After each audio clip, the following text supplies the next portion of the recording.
Want to update apps on your iPhone? Here's how to do it. First, open the App Store. Tap your profile icon in the top right. Swipe down to refresh the page. Now scroll down to Available Updates. You'll see all apps that need updates.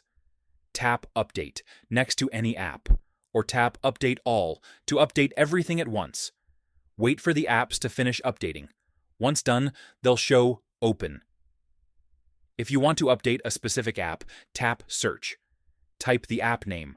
Open it. Tap Update if available. If it says Open, it's already up to date. You can also enable automatic updates. Go to Settings. Tap App Store. Turn on App Updates. Now your apps will update automatically. And that's it. If this helped, like the video and subscribe for more iPhone tips and tutorials.